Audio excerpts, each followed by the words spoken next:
Y aconteció en los días de Salomón, hijo del ungido David, que el trono de Israel fue vestido de oro y la tierra entera tembló bajo el resplandor de su gloria.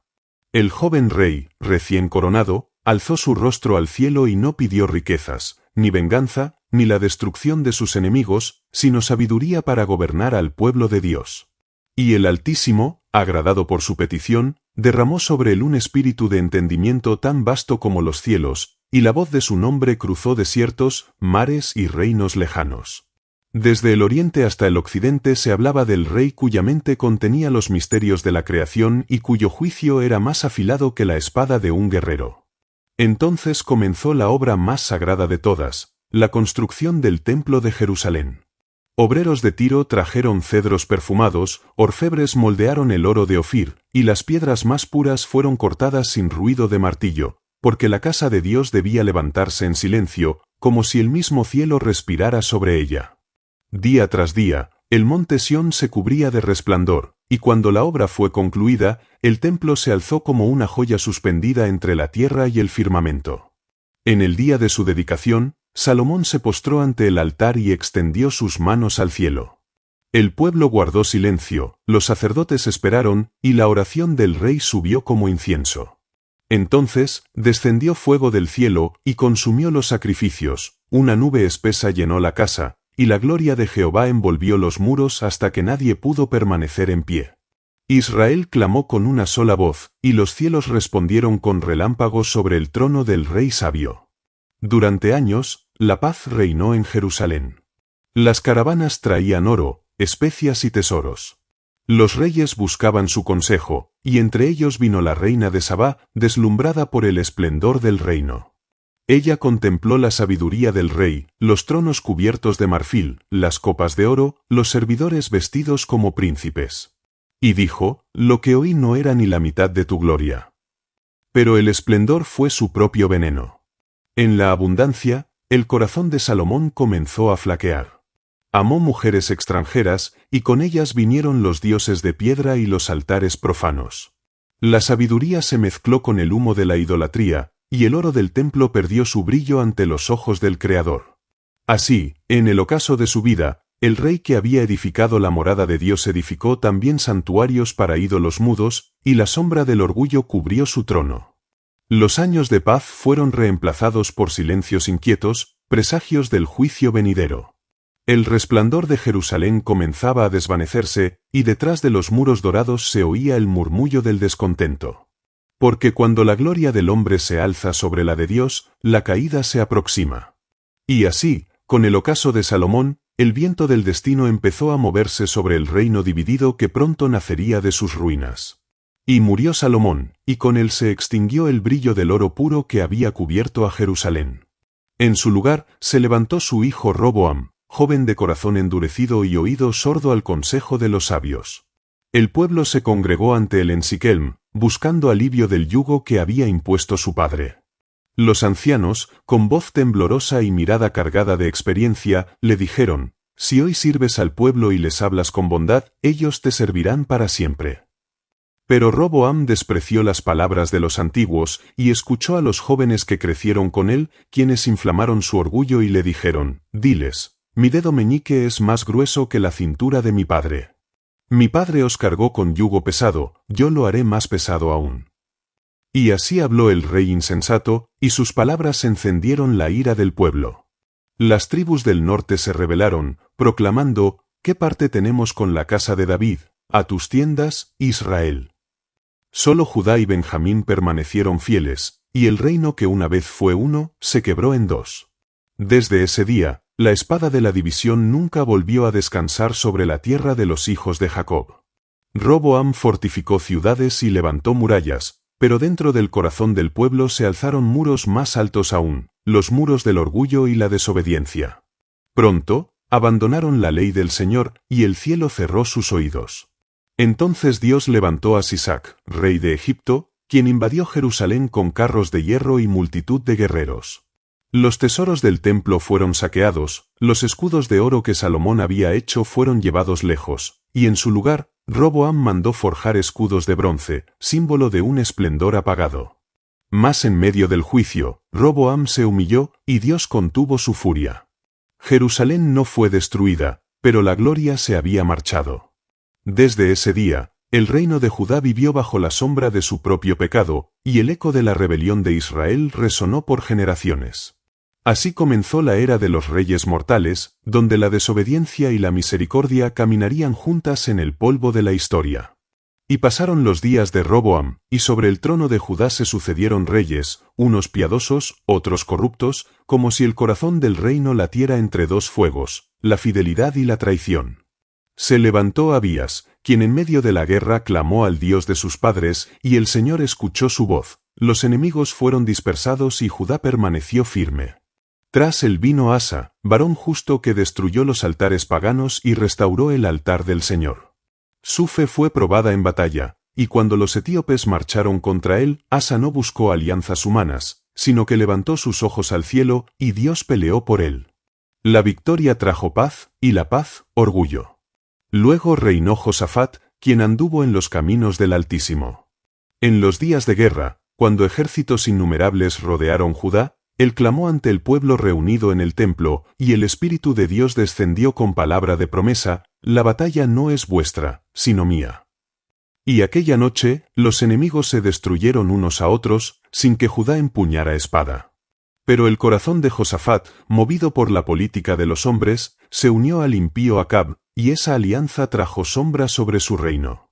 Después, la sangre comenzó a manchar el trono. Joram, cegado por el poder, mató a sus hermanos y encendió el fuego de la idolatría. Ocozías siguió su mal ejemplo, y tras él reinó Atalía, la reina impía que derramó sangre real para aferrarse al poder. Pero de entre los gritos del palacio, un niño fue salvado, Joás, oculto en el templo por 6 años bajo la guardia del sacerdote Joiada. Cuando creció, fue coronado, y el pueblo alabó al Dios de Israel. Joás restauró el templo y devolvió la ofrenda al altar.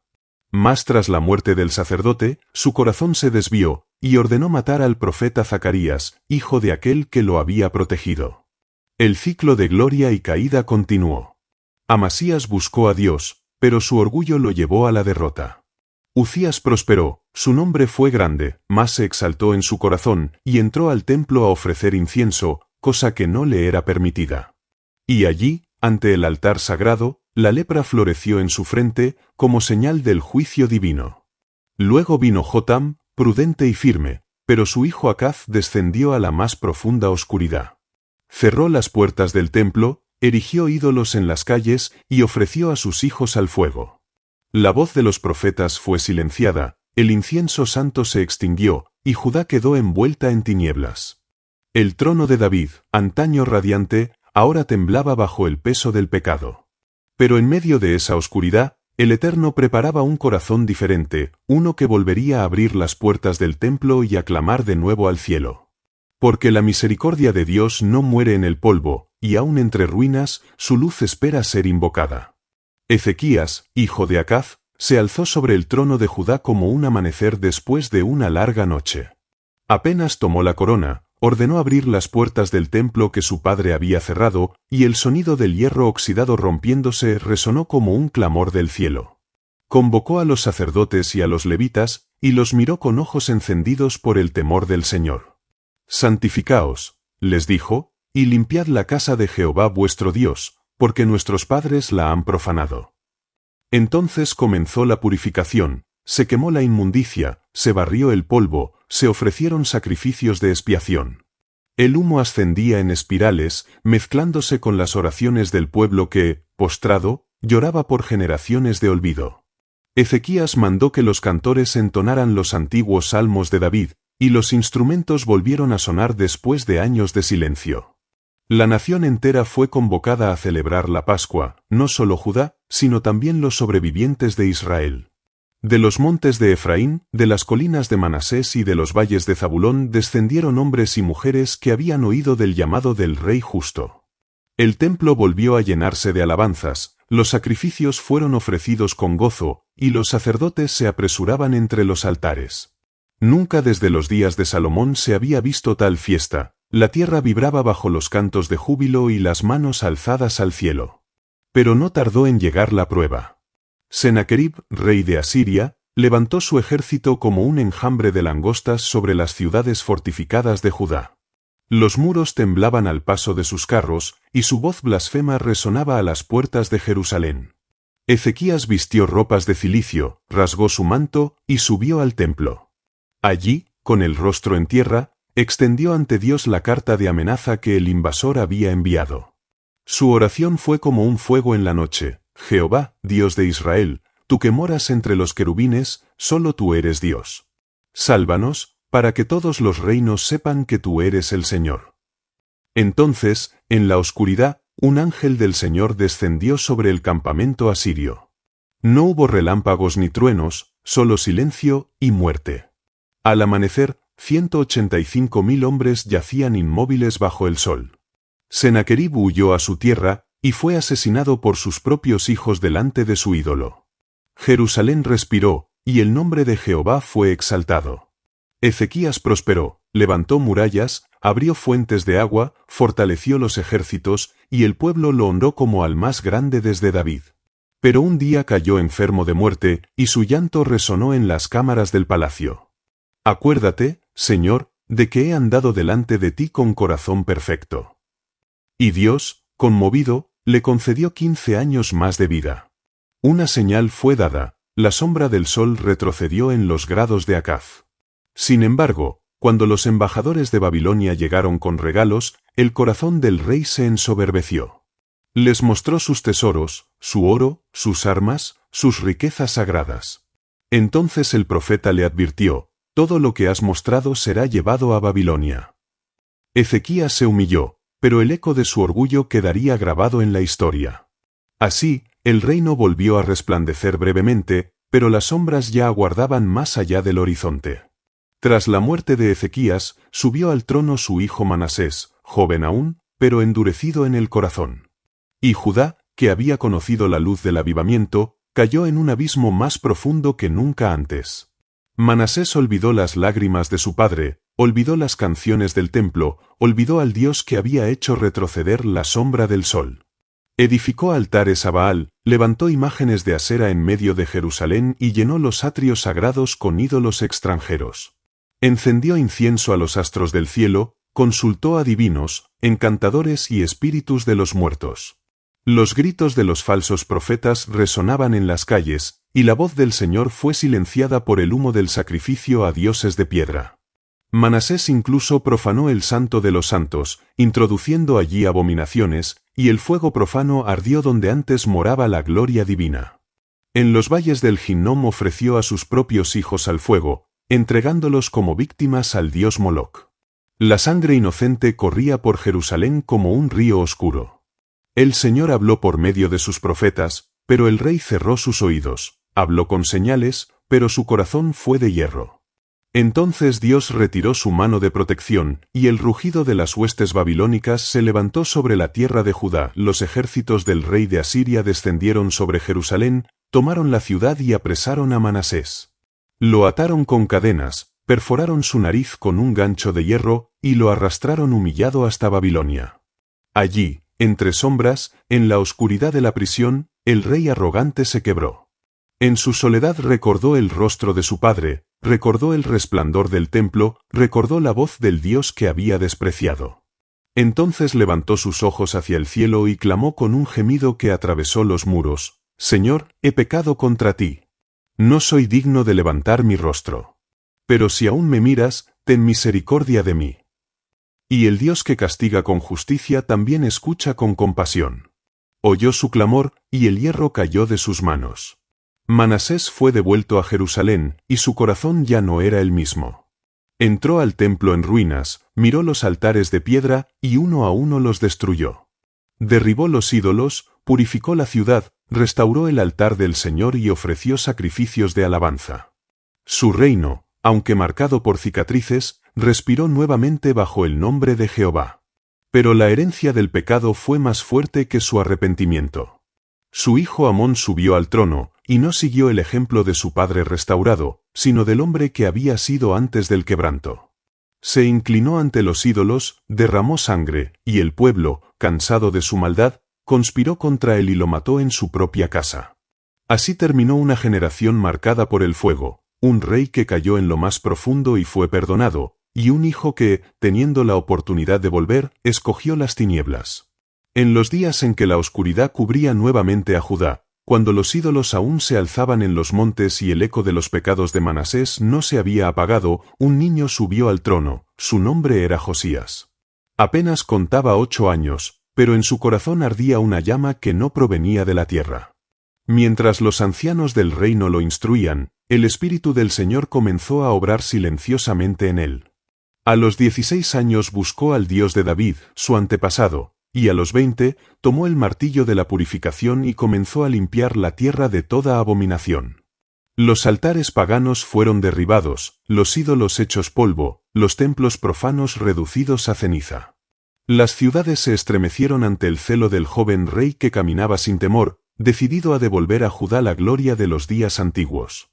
En medio de su reforma, mientras los obreros reparaban el templo que sus padres habían olvidado, un hallazgo cambió el curso de la historia. Entre los escombros del santuario fue hallado el libro de la ley del Señor, perdido por generaciones. Cuando las palabras sagradas fueron leídas ante Josías, el joven monarca se estremeció como si el trueno del Sinaí volviera a retumbar.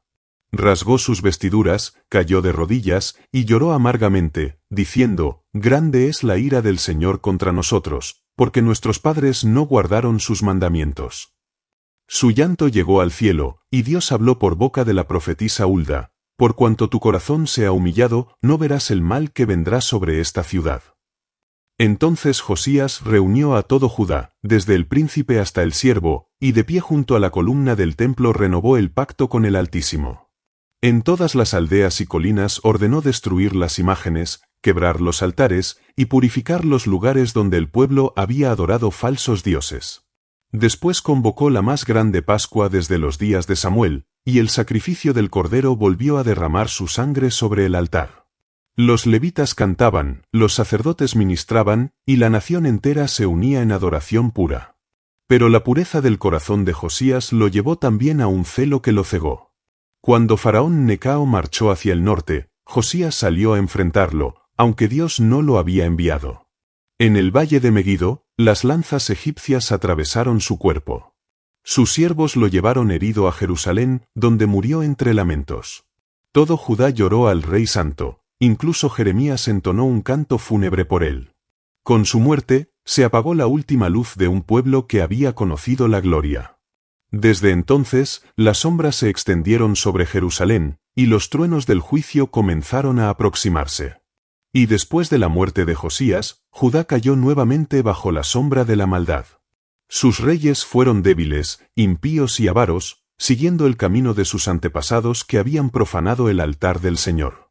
Los profetas enviados por Dios fueron despreciados, sus palabras de advertencia y llanto fueron echadas al viento, y la tierra se llenó de idolatría, sangre y corrupción. Los sacerdotes que quedaban guardaban silencio, temerosos, mientras los ídolos se alzaban sobre los muros del templo y los altares de Jehová eran profanados por manos impías. La paciencia del Señor, que había sostenido al reino durante siglos, comenzó a agotarse, y los cielos se oscurecieron ante la maldad persistente de su pueblo. Entonces se cumplió la palabra de los profetas. Nabucodonosor, rey de Babilonia, levantó su ejército contra Jerusalén. Vino con carros de hierro, caballos veloces y un estrépito de guerra que hizo temblar los cimientos de la ciudad. Entraron los ejércitos enemigos, rompieron las puertas de bronce que habían soportado siglos, y la ciudad cayó como un árbol talado. El templo, morada de la gloria de Jehová, fue incendiado, el humo se elevó como una columna negra hasta los cielos, y los cantos de adoración se convirtieron en lamentos. Las piedras del altar se cubrieron de ceniza, y los muros que habían protegido al pueblo fueron demolidos. Judá fue saqueada, y el pueblo fue llevado en cadenas hacia Babilonia, sus lágrimas regaron los caminos como ríos amargos de desolación.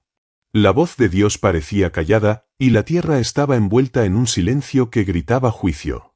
La gloria había abandonado Jerusalén, y el pueblo estaba desolado, preguntándose si volvería a ver la luz del Señor. Pero la misericordia del Altísimo no estaba extinguida.